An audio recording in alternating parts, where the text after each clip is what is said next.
In conversation, there is a pretty common question about the painting I'm going to do today is what were you doing, or do you remember what you were doing on that morning of 9/11 if you were alive?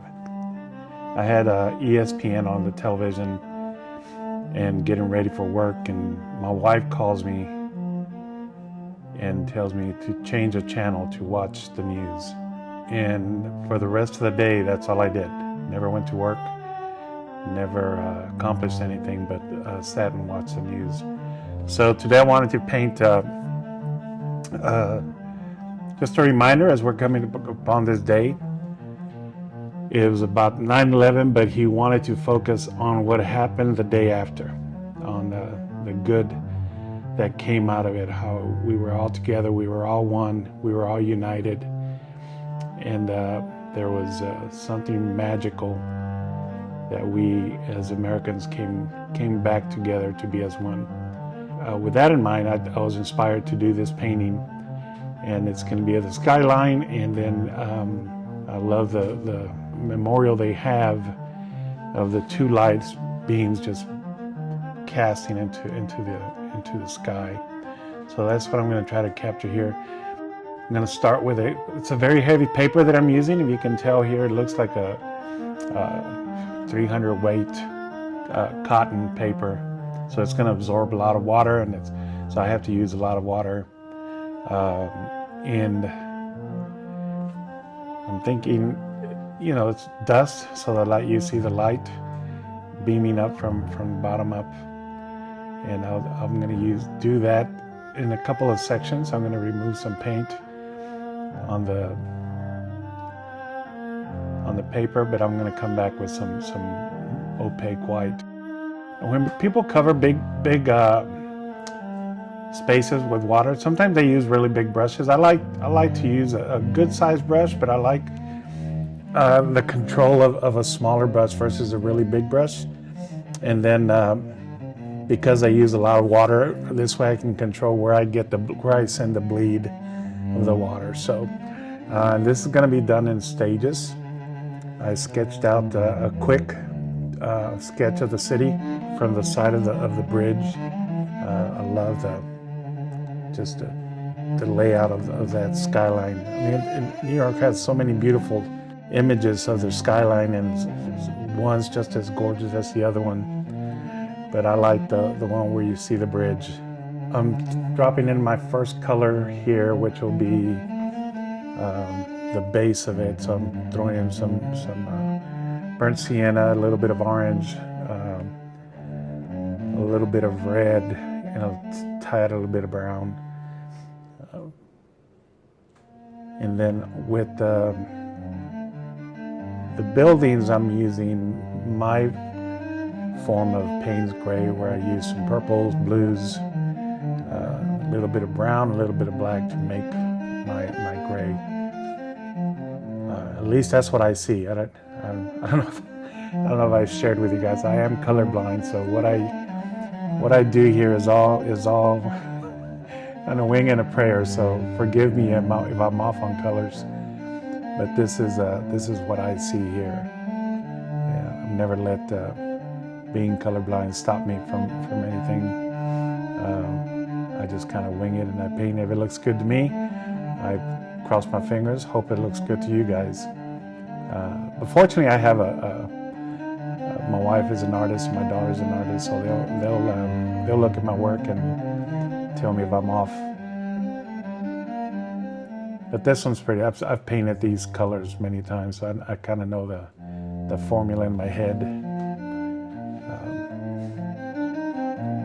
And if you follow me, you're going to see that a lot of my palette almost looks the same. I use the same colors a lot because of what I can see and what I can't see. So I'm kind of now on the second layer of the water to give it depth. And as you know, you put the light stuff in the back, and then as you move closer in, you add a little more color to it. As it kind of gives it the layers, adds a little depth to it.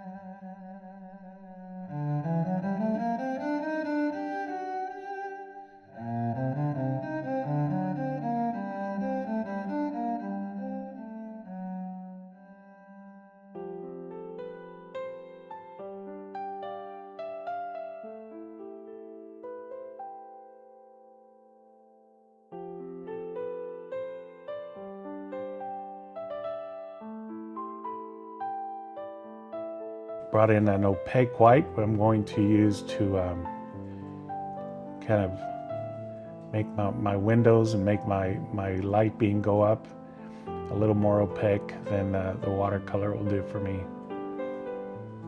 I'm trying not to go too heavy, so that's why you see me keep coming back for more paint, because it's paint and water at the same time. I'm trying to keep it translucent, not too opaque. For those of us that were here to witness it, it always evokes a lot of different feelings. And I've done a couple of these for other occasions, and I've done them several times digitally. And then, as I said recently, I've been doing a lot of videos, so I just created a pretty cool video called The Day After, and it's all about coming together. So that's kind of what I'm trying to kind of do the same here. It's about the hope that came out of this, the positive, the unity, from darkness comes light, and America did well with that. So, and as I build it, then I'm going to come in with the pen and ink and give it a little more depth. But as you can see, I'm adding a little more white. I'll put that in layers because I'm trying, as I mentioned, not to make it look so opaque that it loses the what I love about watercolor is just the blending and the softness of it. And now I'm going to come in with pen and ink and kind of outline some of the buildings, add a little bit of detail, not too much, just enough to show the buildings, show them off. And I'm loosely going with a photo, but this is not an architectural drawing, it's more just a reference. So forgive me if you know New York very well and you say, hey, you missed a building. That's not my intent. It's just really just to show the beauty of those two light beams.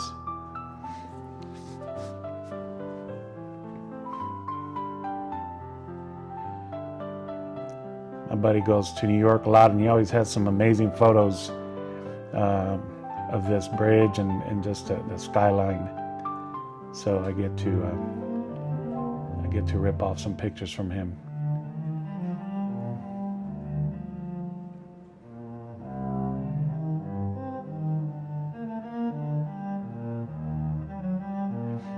Just a subtle hint of the American flag up here.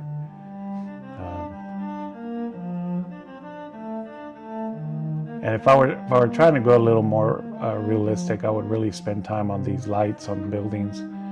But yeah, I'm just kind of doing a quick wash, a quick dab to just kind of reference the light. So I have some friends that are architecture designers, and my stuff drives them crazy.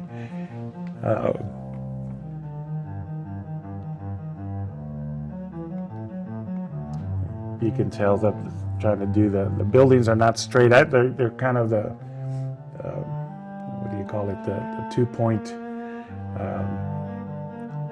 perspectives to where they're not flat. You can kind of see like at an angle. Draw a little bit of some of these lines from the cables that are hold up the bridge, and then come back in with some of the lights.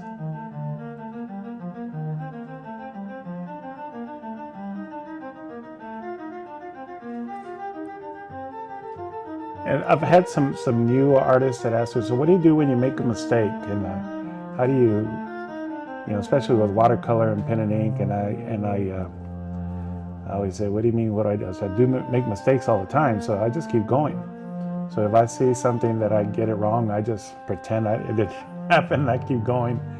And again, because I'm not a realist or a hyper-realist artist, I get away with a lot more, as Bob Ross used to call them, happy accidents. And because I use wash technique. Some of these buildings that I had initially put, they bled into the sky, so I come in and kind of add the lines to fill them in.